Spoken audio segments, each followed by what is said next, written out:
This is a special Walker Cup episode from the Back of the Range Golf Podcast.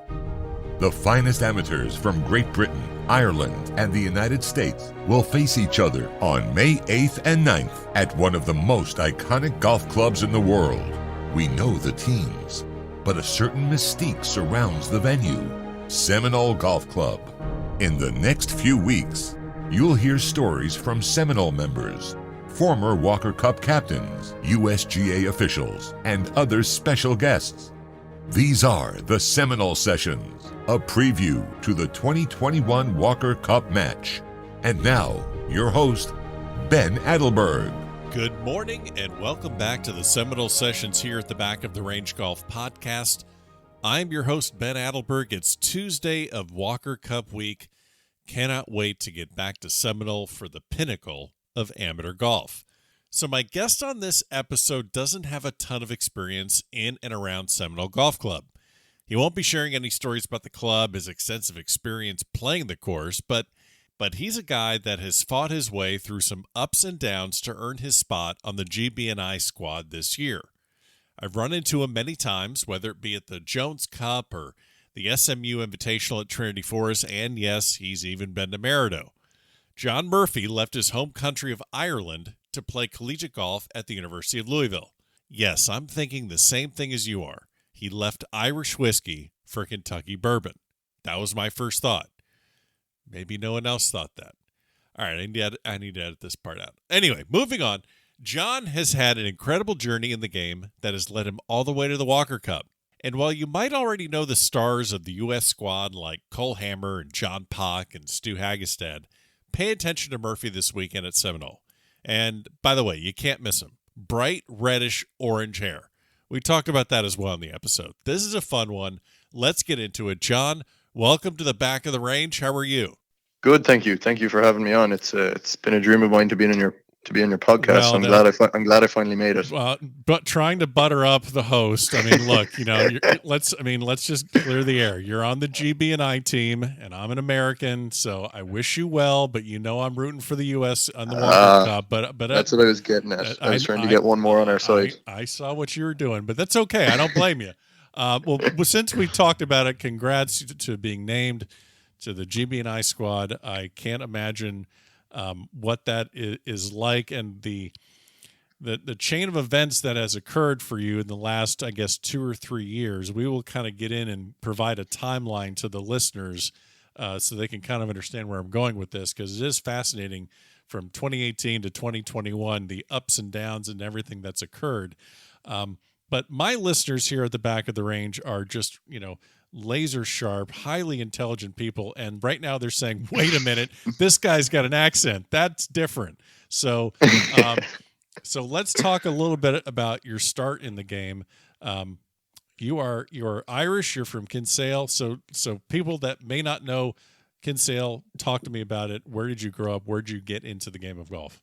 Yes. So as you said, I grew up it's just a small town called Kinsale down the south of Ireland. It's pretty much as Irish a town as you could imagine. It's on the harbour.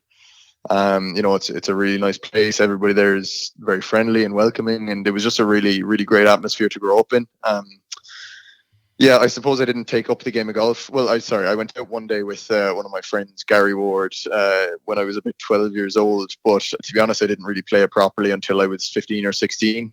That's when I really kind of started to get into it. I played a lot of other sports, and I picked up an injury when I was around that age, and the only sport I could really play without a lot of pain was golf. So I kind of just gave it my undivided attention for a while. And when I was 15, 16, 17, I started to get a good bit better. I still wasn't good enough to compete probably at a Division 1 level. So I went to college in Ireland for a year.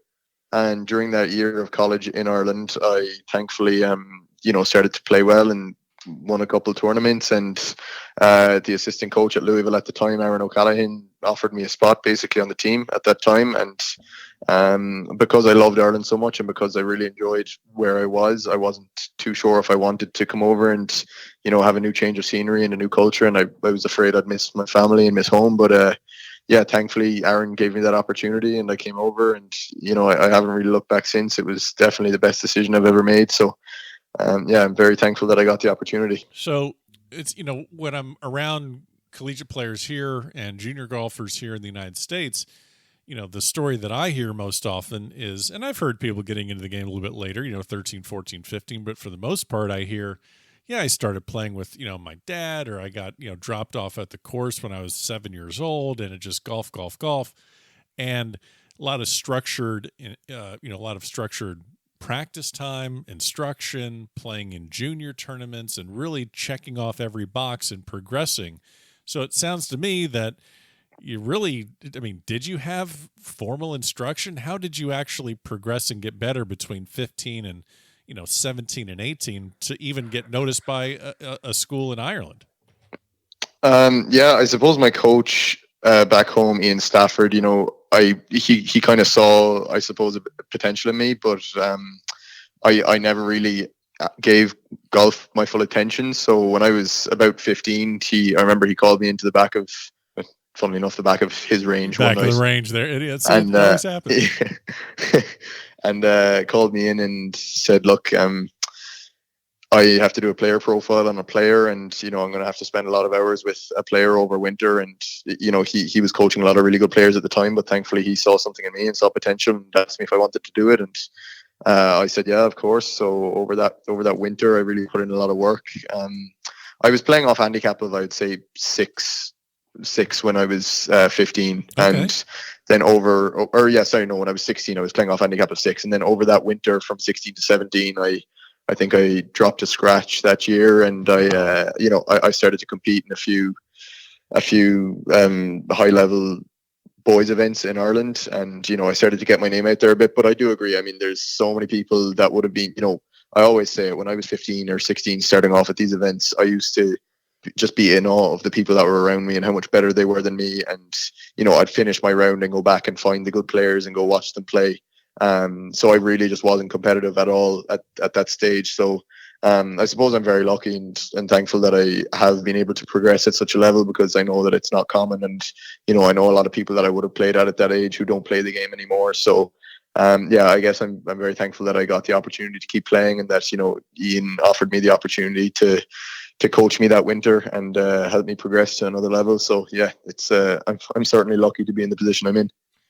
Now, I kind of preface this by this is something I ask a lot of guests, and I say that, hey, there's a lot of parents of junior golfers that listen to this podcast. There's a lot of juniors that listen to this podcast, and you're kind of speaking about something that I definitely want to hit upon. You made this massive improvement, 6 shots. I mean, if you're shooting in the 90s, you can take 6 pretty quickly off your handicap by, getting around the, having a better short game and managing your game better. At that level, you can drop 6 pretty quick. But when you're a 6 handicap going from 6 to scratch, that's pretty incredible.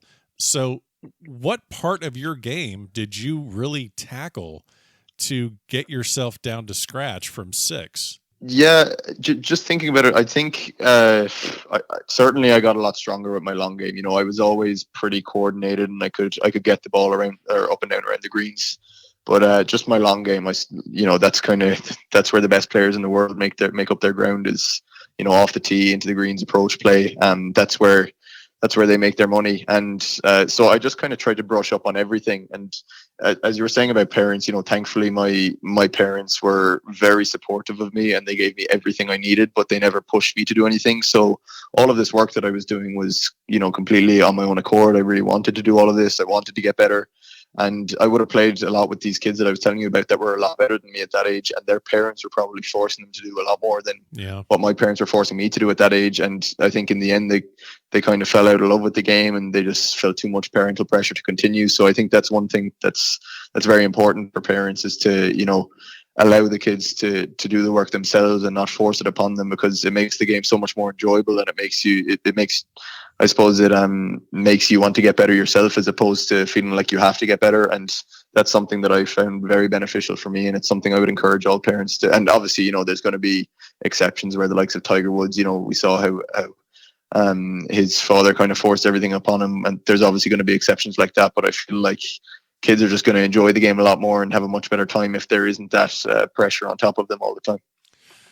Well said. Well, you mentioned Louisville is where you've played your collegiate golf, and won numerous awards. We'll talk about the Byron Nelson Award in a little bit, but before we cross the pond over to the United States, I do need to ask a question here. You are basically, as you mentioned, Kinsale, small town, but you're 20 minutes away from Old Head, where now that people are listening right now, they're thinking this is like the number one golf. Well, there's a lot of number one courses, I guess you could say, in Ireland, but Old Head, anyone that's ever done an Irish golf vacation or an Ireland golf trip and put together the list of courses that they got to hit, there's Lahinch, and then there are probably a few others. Kilcarney and Old Head, I guess, are the ones that really come to mind. But you've played this course as if it's almost kind of a pseudo home track. What other courses besides Old Head? I mean, if you're bringing me over for a week of golf, which we know it's going to happen, but we're playing a week of golf in Ireland. Where are we playing besides Old Head? What else do we need to do? Be my tour guide. Tralee is another one. You see, everybody talks about the likes of Portrush and Royal County Down, the ones that host the Irish Opens and Sure. the British Opens or whatever. But I think the Old Head, as you said, and Tralee, they don't host events, they don't host Irish Opens. They're very kind of hidden and underrated, and they're certainly the two I'd start off at. They're probably my two favorites, and then would probably have to take a trip up north to really see the rest of them, because I mean, Portrush is too good an opportunity to miss out on, in Royal County Down, and there's another hidden one up there, Ballyliffin. I'm not sure if you've heard of it. I have. That's another gem up there. So, but I mean, ideally, I'd like to have you over for a couple of weeks. We could get around the whole coast, because if you're going to play golf in Ireland, you'd want to play links golf and experience a lot of it. And there's a lot of good pints of Guinness around the country, so I'll have to show you all them as well. Oh, see, this is good. Now I'm starting to lean back over to the gb&i side for the while. You're doing a hell of a job. Now listen, I hit the ball really, really high and just have way too much spin on my wedges. That's really good for Ireland, isn't it? Spin on your wedges is pretty good. Yeah, the greens are firm. I don't know about hitting it high though. That's that could be a problem depending on where you are, but it's nothing we couldn't solve in a couple lessons. Okay, I appreciate that. So you make it over to Louisville. Now, I just before we started recording, we were talking about you go from a land known for its whiskey to a university in an area that's known for its bourbon. So what did you know about Louisville, other than the fact that this is in the United States, this is an incredible opportunity, but what did you know about Louisville, Kentucky? Honestly, nothing. My roommate, I didn't even come on a visit. The only thing I knew was pictures of my roommate now, and one of my best friends, Devin. He's Devin Morley. He's been here all 4 years with me, but he came a year earlier than I did. So he, showed me pictures, and he was telling me it was great, but I literally knew nothing. I knew that the facilities are pretty good. I knew it snowed over winter, all those kind of basic details, but nothing too. I certainly didn't know as much as I probably should have, and I kind of wish I was able to come on a visit. But in the end of the day, it probably wouldn't have changed anything. I would have said yes either way. So, it was certainly a risk I was willing to take at the time. I figured to myself, worst case scenario is I really don't like it, and I can go back after a few months. But I'm very, very thankful that I decided to come over, because it's an incredible place. It's the university is filled with great people, and it's a perfect environment for me to get better in. So I'm very glad that I'm here. Now, I'm not sure I know your what is your degree in? I know you're in your fifth year senior now, but what is your degree? Is it marketing or business? Is it? Yeah, I got a degree in marketing, and now I'm doing a minor in sports administration this year. So I decided to try and ease the stress levels in terms of school this year. I was asking my academic advisor to put me in the easiest classes possible, and thankfully he did a good job of that. So I'd be lying if I said there was a lot of college work going on right now. Well, you have a lot of other things you're focusing on, but you go from an environment where really you're just kind of 3 or 4 years into the game, and then now you're playing at a Division I school where things are pretty regimented. I mean, you have, at the time you got grades that you got to make, and there's travel and there's daily competition. What was the biggest thing that you had to adjust to? Culturally, obviously it's a different country and different people you're meeting from all walks of life, but what was maybe one of the unique things about actually where it took your game, as far as, okay, maybe I wasn't approaching the game in the right way, but now that I'm here in this, I've coaching, I've teammates. How did that change your approach to the game? When I first came over, honestly, I wasn't even making our lineup at the start. I was struggling with my game, and I didn't make the lineup for, I think, the first 4 or 5 events. And then it got to spring, and I was still struggling a little bit, but I was still making the lineup. And I was there playing with the likes of Scotty Scheffler and a few other really good players that year, and it it just kind of made me realize that I went from being a big fish in a small pond to a small fish in a big pond pretty quickly, and that was something that was tough to adjust to, because I was enjoying contending in every event I played in and whatnot, and then I was going to events over here my first year, and I was finishing 25th or 30th on a decent week. So that was one thing that I found tough to adjust to. Now I'm at the place where I'm confident that if I'm playing pretty decent, I'm going to be close to the top, and that's something that I didn't feel at all at the start. I felt like my decent weeks were finishing 25th, and that just wasn't really fun for me. I always enjoy that competitive edge and being able to be in contention. But then I suppose the main difference when I noticed it was when I went back to Great Britain for a summer of golf in 2018. I was the 14th reserve for the British Amateur at the time, and the St Andrews Links Trophy was on the week before.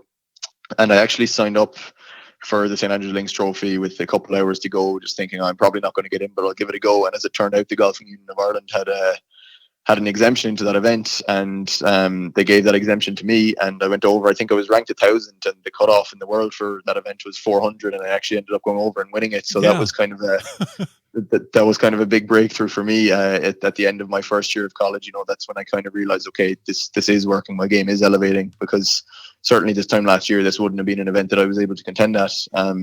So that's kind of when I realized that it really was clicking. And then the next week I got into the British Amateur as the 14th reserve, and I got to the quarterfinals. I think I had a few nice scalps along the way. So yeah, that's kind of those couple of weeks gave me a lot of confidence, and kind of made me realize that my game had elevated a lot since I went over. So now we're going to kind of start talking about that timeline that I referenced a little bit in the beginning. So I'm glad you led me right into the summer of 2018. As you said, you win the St. Andrews Links Trophy, which I know is a phenomenal tournament where you're playing the new course and you're playing the old course. Now I've played both of those. Which course do you like better? I mean, it's hard to go against the old course, just the whole aura of it, and standing on the first tee, and I just have such great memories from it. Going down, I played a playoff in the St Andrews Links Trophy that time, and that just, it brings back great memories. So I'm gonna have to go for the old course. But the new is pretty darn good, isn't it? It is, yeah. The new and the Jubilee are two courses there right next to the old that are very, very kind of underrated, and the two of them have great layouts. So yeah, I'm looking forward to getting back to play them at some point. I've played the Jubilee, I think, once or twice, and it is without a doubt probably the hardest one, I think, there. Yeah. Absolutely. That course is just a pain in the ass. I don't need to play that one again. But I'll tell them to cut the rough for you the next time you're there. It's not just that; it's like you hit it in places, and like you can't, there's nothing you can do. I don't know. I felt like I was just like, all right, now where do you hit it? I get you. Wasn't a big fan of that place. You have this great summer 2018, and I'm guessing that's right about the time that it kind of puts you on, at least on some sort of a watch list of making the Walker Cup team in 19 at Hoylake. So I could be wrong, but you walk me through or explain to me, were you reasonably close to making the team in 19?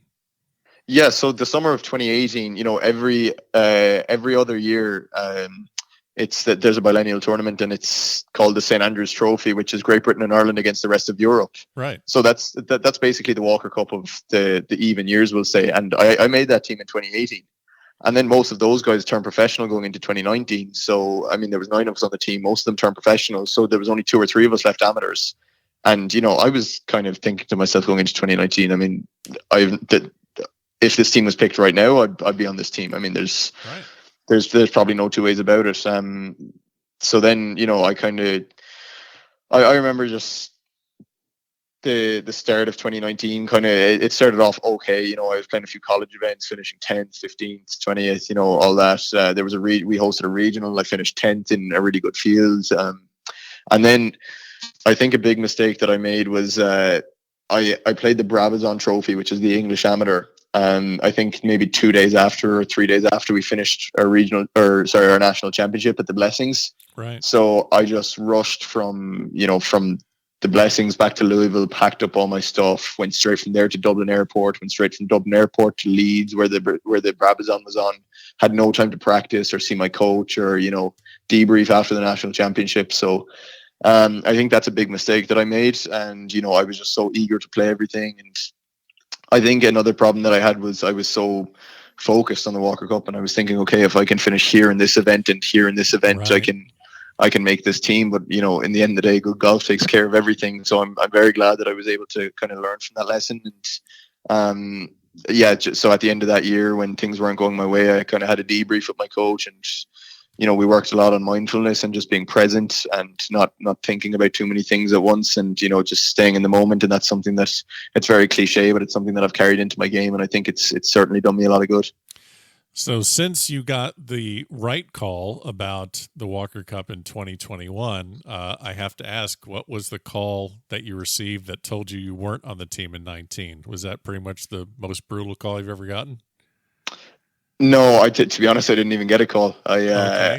I didn't expect to get a call either. I just said, I wasn't even, I would say I wasn't even close to getting on the team in 2019 in the end, because I went to St. Andrews, missed the cut, went to British Amateur, missed the cut, went to the European Amateur, missed the cut. And I mean, after that, there was literally no chance I was making the team. So I just kind of, that summer was certainly really tough. I realized after the European Amateur, that was my last chance to maybe make my way back onto the team. And I remember then I even went back to an event in Ireland, and I was like, all right, I'm just going to play in a weaker field here. It's a match play tournament. It's called the North of Ireland.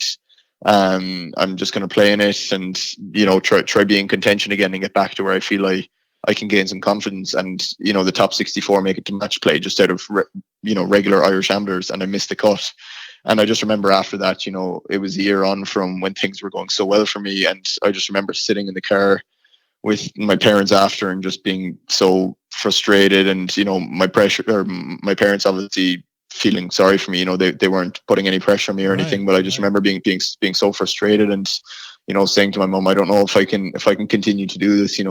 Things were just going so badly that summer that I just really wasn't enjoying it. But then, a couple of days went on, and my parents were obviously very helpful, and I went and had a chat with my coach. And after a couple of days, I kind of just realized, look, I'm being a baby here. Like, there's two ways I could look at this. I could either, try and learn from this and try and, work my way out of this, or I could sit back and feel sorry for myself. Because in the end of the day, like, nobody cares. Nobody cares except for your parents and those closest to you. Nobody cares if you're missing cuts, and nobody cares if you're feeling sorry for yourself. Nobody else is gonna feel sorry for you. So right.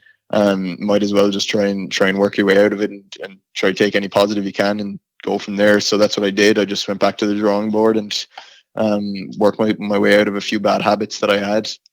And the end of that summer was actually, it's certainly not my biggest win, but I think it was one of my most important, because it was called the Mullingar Scratch Trophy, and it was won by Paul McGinley, Padraig Harrington, Rory McIlroy, Shane Lowry. They've all got their names on that, and it's a really big tournament in Ireland. And I went to that at the end of the summer, and it was right after I had that debrief with my coach about staying present. And I just remember the full week I was just fully engaged and fully in the moment, and just cleared my mind of everything. And I ended up winning it by a shot, which was at the time for me, that was fairly monumental, and really got things changed, and got me ready to come back to college and feel like I was ready to compete again, and felt like I was in the right frame of mind to be able to carry my game into a college season.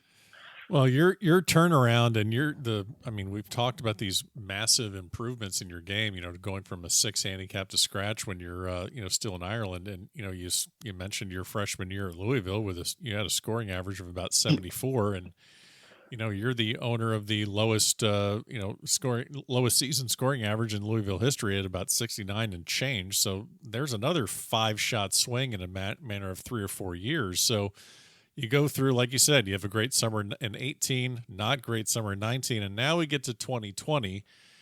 And, well, first of all, I'm thinking that after 2019, you're thinking probably, okay, I'm not going to be able to play in a Walker Cup team, because I'm guessing you're probably considering a career playing professionally. So you're thinking, okay, I missed out on that. I'm going to play my senior year at Louisville, and then off I go. and now the season shuts down. So you're in 2020, and I guess this is a question that I would ask any gb&i hopeful in 2020. But if you're not in the States going to school, you're in, you're in the UK, and I know in the wintertime you're going to, South Africa, Portugal to play amateur tournaments. But in 2020 with lockdown, I know you returned to Ireland and you're basically doing, not homeschooling, but you're doing, virtual learning, I guess, through University of Louisville. How do you even contemplate your golf career in 2020 when you're not in the United States, you're not playing college golf? How do you keep your head screwed on straight when there's no certainty anywhere? Yeah, I mean, it was a strange time, but you know what? I think I came back to the United States in mid-July to play. I think the Western Amateur was my first event back, but that stretch between March and July was honestly so enjoyable for me. Really? Just I went back home and everything had just been moving at such a ridiculous pace for me. Life from the age of 17 to 21, I suppose, was just so quick, and it was just going by so fast. So I went back in March, and you couldn't do anything at home. It was just me, my family, and then April, May, I was able to start seeing my friends and stuff. And just that few months for me was just honestly so relaxing and so nice. And I accepted when it was March, I just accepted I'm probably not going to play any competitive golf for 4 months. So I'm going to do what I can in the garden to stay on top of things, and I'm going to try hit balls into the net out the back or whatever. But I just accepted the fact that I wasn't going to be playing competitive golf anytime soon. So I'm just going to enjoy being where I am and enjoy spending time with my family, which I don't get to do a lot, and then get to see my friends, which I was able to. I was in a daily routine of when the courses opened back up and there was still no competitive golf, but I was in a daily routine of I'd go out in the morning, practice, pretty much from maybe 10 till 4, we'll say, and then in the evening I'd call to my friend's house, and then I'd go back to my parents for the evening. And it was a really enjoyable and comfortable routine, which I haven't really had the opportunity to do the last few years. So that few months was certainly very enjoyable for me, and kind of just made me kind of slow down life and appreciate things a little bit more. And I was very glad I did get the opportunity to do that. I think that's what a lot of people were either forced to do and probably didn't get the enjoyment out of it that you did. But yeah, it sounds like you basically were able to hit the reset button and sit back and look at life and probably not get as stressed out as a lot of other people were. Yeah, and it also gave you a bigger appreciation, I think, for being able to play competitive golf. When you don't have it, you miss it a lot. Oh, yeah. And it certainly made me enjoy it a lot more. The fact that we had to go a few months without it certainly kind of increases your appetite for it. So that's another positive I was able to take from it. Now, obviously you get the call that, you win 2 tournaments in your senior season, and then you learn that you're going to be provided, if you so choose, an extra year of eligibility since you lose the opportunity to compete in the national championship in 2020. So obviously you head back, and you're currently, you're getting ready to take off in a couple of days to go down to College Station to play the Texas A&M tournament. So you're right in the middle of a collegiate season. And, the U.S. team is pretty much announced. Oh gosh, I think it was February 5th, 7th, something like that. They announced the team, and truthfully, I like to consider myself someone that's pretty knowledgeable about amateur golf and the Walker Cup. And I had a lot of people asking me about, hey, so is the Walker Cup going to happen? When are they going to name the teams? How are they going to do this? So yeah, they named the U.S. team right after, pretty much right after the Jones Cup, and I don't really know what was going on with the gb&i squad. So I don't know how much you can tell me and share with listeners, but what was, I guess, the last 3 months like for you? Were you pretty much just, I don't know what they're going to do, I don't know when I'm going to get a call? Like, how did you stay patient in those 3 months, not knowing if you'd make the team? Yeah, honestly, just kind of what I touched on earlier about just, I couldn't control what the selectors were going to do or anything else, or how everybody else was playing. I was just trying my best to stay present and do whatever I could. And, I knew that there was going to be certain events that were going to be very important. And I just tried to put that to the back of my mind. I knew going to the Jones Cup that was going to be a pretty important event. And, I shot, I think I bogeyed 7 of my last 8 holes in the first round, and realized that I was in 50th place. And things weren't going very well, but I shot even in the second day in that downpour, and then I shot 2 under the last round and moved my way up to 6th by the end of it. So I was very I suppose I was very satisfied that, I kind of then realized, okay, I have learned from my mistakes. I didn't get too caught up in the moment, and I didn't start thinking about, I have to do this to make Walker Cup. I just stayed present and stayed patient, and thankfully got a 6th place finish out of that in what I would have considered was a pretty bad week. I was able to climb my way back up to 6th, and that was pretty important, I think, in terms of the selection. And then I had a very bad week that week. You were there actually in Trinity Forest in Dallas. Was a few weeks before. Right. I knew that the team was getting selected in a few weeks when I was at that, and I knew that the next couple of events would be really important.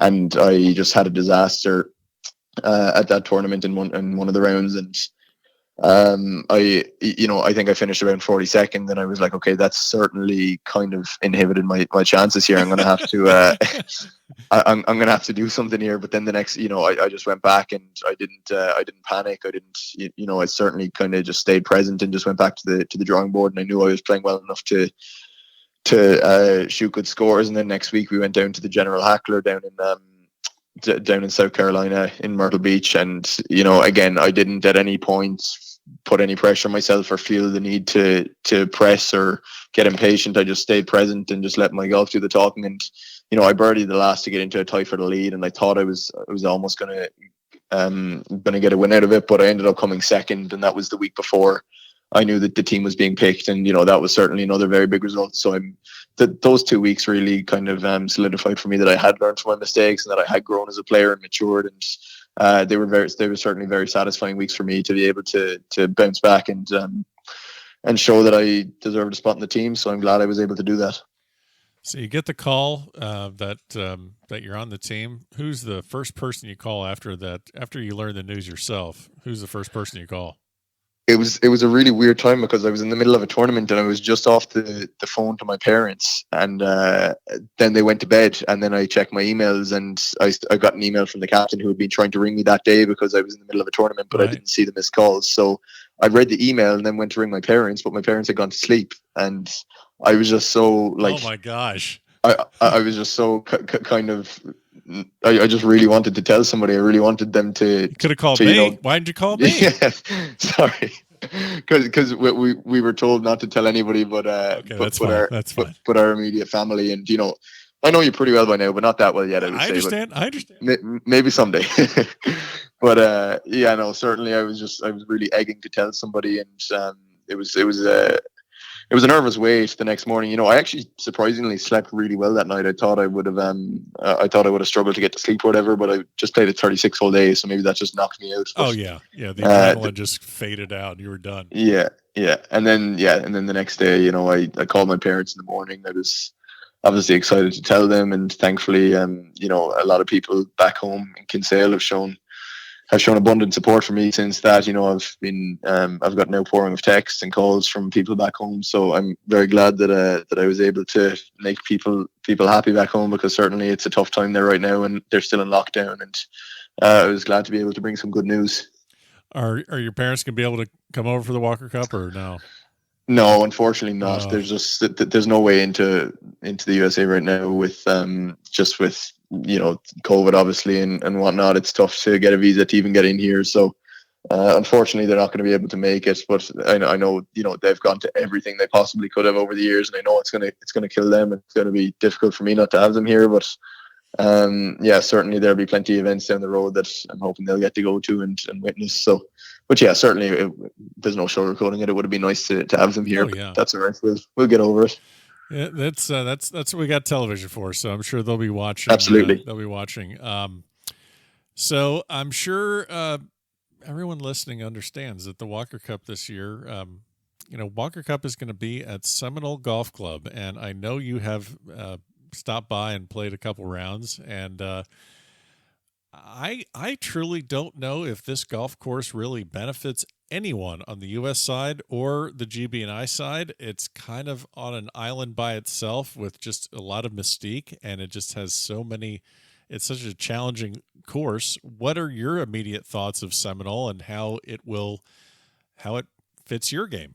Yeah, I mean, as you said, I'm not sure it's really suited for anybody's game. It's just such a unique golf course, and I don't think seeing it on TV or anything will do it justice. I mean, you kind of have to be there and experience it to really see what it's about and to get a grasp for how amazing it is. But yeah, it's it'll all depend on, I suppose, the wind. That'll have a big impact on how the course plays. I played there 3 times, and every time I played a completely different wind. One time I hit driver to 16, the par 4. I was able to drive the green one day, and then the very next day, or sorry, no, 2 days later, I played it and I hit driver 5 iron to the same hole.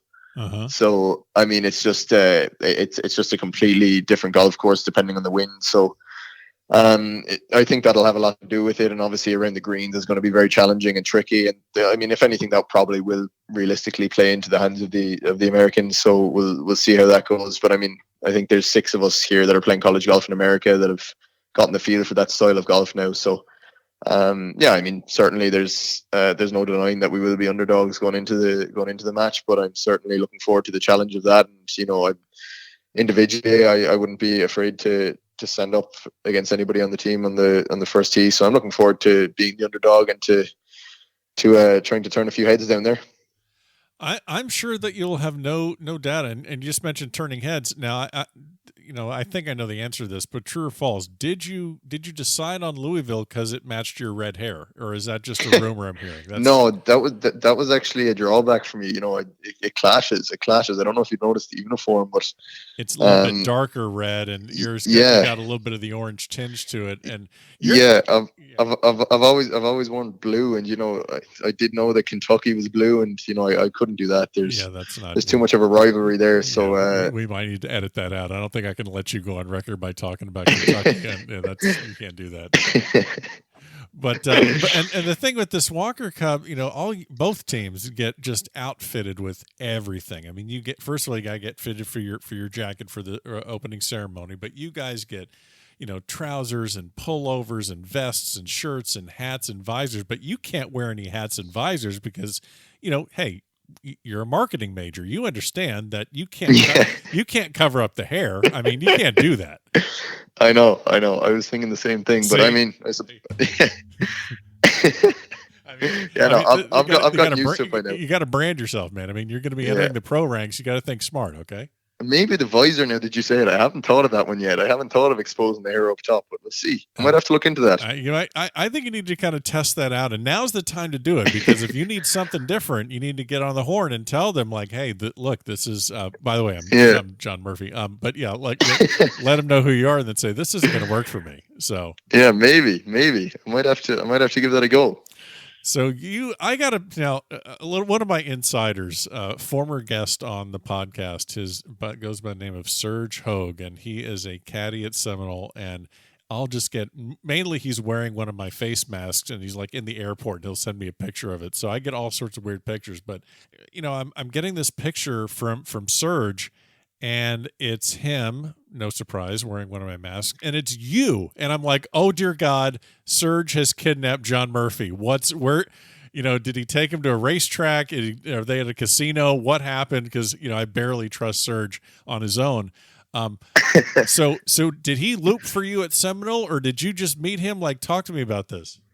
No, so he didn't even caddy for me. What happened was one of the caddies that day, he came out and caddied for me, this one of the caddies down there, and he said, look, there's an Irish bar right across from where you're staying, and it was St. Patrick's Day, and it was my first day playing Seminole, and the caddies, he said him and a couple of other caddies were going to go for a few drinks at an Irish bar across the road. There you go. And I was prepared to just sit in my hotel room for the remainder of the night, but you're of age. You're over 21 years old. Yeah, exactly. Yeah. But no, I just went over and just met them. They were just sitting down at a table outside, and there was 3 or 4 of them talking, and I just sat down and had a drink or two with them, and I actually saw the what's it called over here? The face covering. I guess it's called like a neck gaiter is kind of what they call it. Okay, a gaiter, that's what they call it. Yeah, I saw it on him, and I said, wait, no, there's no way. Where'd you get one of those? How come you got one and I didn't? And we just got talking about it, and then I think he sent you a photo of me afterwards, and I think you put 2 and 2 together. And I was like, oh my gosh. Yeah, yeah, no, those guys are fun though. Those guys are good to be around. So all the caddies in there seem awesome. Yeah, they're going to be rolling around there during the Walker Cup, and it's going to Yeah, completely add to the flavor. So, one of the, I guess this is one of probably the highlights of your collegiate career, is winning the Byron Nelson Award, which is a combination of your performance on the golf course and your performance in the classroom, and you get this award. And it's going to provide you with a sponsor's exemption to the Byron Nelson, which I believe is just a week or two after the Walker Cup. yeah. I've actually decided. So they gave me the option to play it as a professional if I wanted to in 2022. Okay. So I'm actually going to take up that invitation in 2022 instead, because with everything going on in May, with the class at regionals and Right. obviously with the Walker Cup, it just would have been a lot, and I've learned from my mistake of poor scheduling. So it's certainly something that would probably benefit me more to play it as a professional and have that guaranteed start on the PGA Tour. Well, that definitely makes sense, because I was curious how that was going to work out, because May is going to be crazy. You have Walker Cup, you have regionals, national championship. I don't think you need to throw in a PGA Tour event into that mix either. No. I mean, it'd be nice, but I mean, the fact that I could get it the year after instead, I decided why not. Exactly. No, that makes perfect sense. All right, so tell me a little bit about, before I let you go, tell me a little bit about your, tell me about the gb&i squad. I know that, two of the sessions are going to be singles, so you're got to be on your own, as you said. But a couple of the other sessions are alternate shot. It's foursomes. So, who do you know on your team very well? I know there's a lot of guys that play here in the States, but tell me a little bit, tell the listeners a little bit about the gb&i squad, and maybe who you're looking forward to, playing some golf with. Not to say that you're going to be definitely paired up together, but give me a few names that you're looking forward to seeing there at Seminole. So a funny one is that I think the first ever event I played back home in Ireland, it was certainly one of the first, if not the first, was a very small event called Munster Under 15s. And I stood up on the first tee in a course called Macroom down in West Cork, and it was myself, a guy that was at my home club, and Mark Power, who was a young 13-year-old kid, turning heads at the time. Probably hit it about 180 off the tee, but I'd say he wasn't too far from the lead in that tournament. And yeah, ever since then, I've kind of kept in touch with Mark, growing up through the years until I finally found myself on an Irish team when I was 18. And, Mark was only 16 at the time, but he'd already been on the Irish team for a few years. And the very first time that I played a foursomes, or maybe it wasn't the first time, but certainly one of the first times I played a foursomes game for Ireland was with Mark, and I kind of kept him as my partner. And we've had some good experiences playing foursomes together. So certainly he's somebody who I'd definitely be interested in teeing it up with, and we get on great. He's a lot of fun to be around. I think we have very similar personalities, and we play golf very similarly. So I'm looking forward to kind of sharing this experience with him and being with him on the team. And then other than that, I know all the guys pretty well. Alex obviously is very good friends with Mark, and they play together. So I know Alex pretty well at this point. I stayed with him at the Jones Cup and whatnot. And then all the other guys that play over here, I would have played with them at some point. And then even the guys from back home, Ben Schmidt, I played with at the Jones Cup. He's a really nice kid and a really good player. So I'm looking forward to seeing what he can do during the Walker Cup. And then, I suppose everybody pretty much I've played with at some point. I think there's going to be a lot of team chemistry there. Everybody on the team is a very fun to be around, and I think the team will have a great week and a great experience, and I think we'll gel really well together. Well, I'm definitely looking forward to it. As I said, I mean, I truthfully don't. I guess you're right on paper. Just by looking, if you just want to look at Wagger, then I guess gb&i is an underdog. But man, Seminole Golf Club in May. First time the Walker Cup's been contested in the United States in the spring and in the state of Florida, so I don't know what to expect. So, John, I really appreciate you taking the time. It's been a lot of fun watching you play and getting to know you at the events that I've seen you at. I mean, we went the whole episode without talking about how cold Merido was. I'm really proud of myself. I mean, we were able to. I'm so proud that we didn't, and we're not even going to get into it because we're not doing that. Yeah, why would you start now? We're not going to ruin it. No, we're not going to ruin anything. But congrats again on making the Walker Cup, or making the gb&i squad for the Walker Cup, and congrats on honestly a phenomenal journey. I mean, not just what you've done at Louisville, but you're starting the game, and just I love the fact that you hit upon learning from mistakes and how you really turned things around and made the most out of your talent. And it sounds to me that you're only going to get better. So I will see you in a few weeks at Seminole, and I appreciate you stopping by the back of the range. Thank you very much, Ben. I've sent you a gb&i top in the post, so looking forward to seeing you later in Seminole. You got it, man. And there you have it. Special thanks to John Murphy for joining me on this episode here at the back of the range. Don't forget, follow along on Facebook, Twitter, and Instagram, especially leading into the matches at Seminole. You can catch up on all the previous episodes by going to our website, thebackoftherange.com. We'll see you next time for another episode here at the back of the range.